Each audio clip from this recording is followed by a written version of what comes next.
ওড়নাটাতে ribbon বসানোর পর এখন মিরর বসাবো।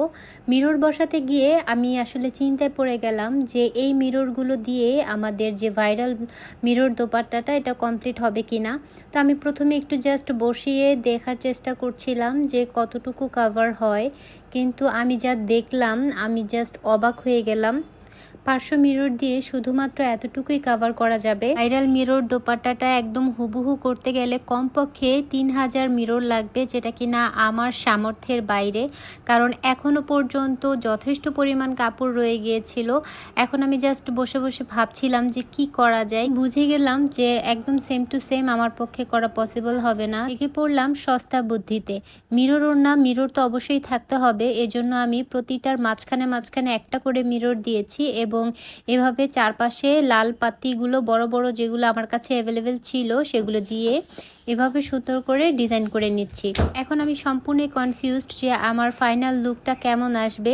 তো আশা করছিলাম যে ডিজাইনটা ভালো হয়ে যাক বা ফাইনাল লুকটা ভালো আসুক। তো এখানে কিন্তু মোটামুটি গ্লু দিয়ে লাগানোর পর আমি একটু আশাবাদী, কারণ এটা দেখতে বেশ ভালো লাগছিল।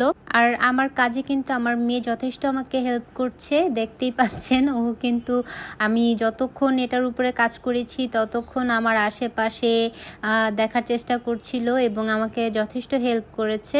2 দিন টানা কাজ করার পর ফাইনাল লুকটা এরকম এসেছে। ওড়নার জাস্ট অসাধারণ লাগছিল ওড়নাটা। আমি জাস্ট এখন ভাবছিলাম এই ওড়নাটা যদি এখন সম্পূর্ণ কাটওয়ার্ক করি তাহলে আমি আর এই ওড়নাটা পরতে পারবো না। তারপরও বুকে পাথর রেখে আমি একটা সাইড থেকে কাটওয়ার্ক শুরু করেছিলাম যে দেখি কেমন হয়। তো এভাবে করে প্রথমে ডয়ারের ভিতরে আমি ওড়নাটা ঢুকিয়ে নিয়েছি, এরপর সাইড থেকে এভাবে কাটওয়ার্ক করে নিচ্ছিলাম। তো আমার কাছে খুবই কষ্ট লাগছিল যে আমি এভাবে করে ওড়নাটা কেটে ফেলছি। যদি আমি এটা না পড়তে পারি তাহলে আমার টাকা, টাইম সব কিছুই কিন্তু ওয়েস্ট হয়ে যাবে। তো আপনাদের জাস্ট বোঝানোর জন্যই আমি এভাবে কাটওয়ার্ক করে আপনাদের দেখাচ্ছি। এখন আপনারাই বলেন যে আমার কি এই ওড়নাটার নেটটা কেটে ফেলা উচিত হবে। আর হ্যাঁ, ওড়নাটা আপনাদের কাছে কেমন লেগেছে অবশ্যই কিন্তু কমেন্টে জানাবেন। ভালো থাকবেন, আল্লাহ হাফেজ।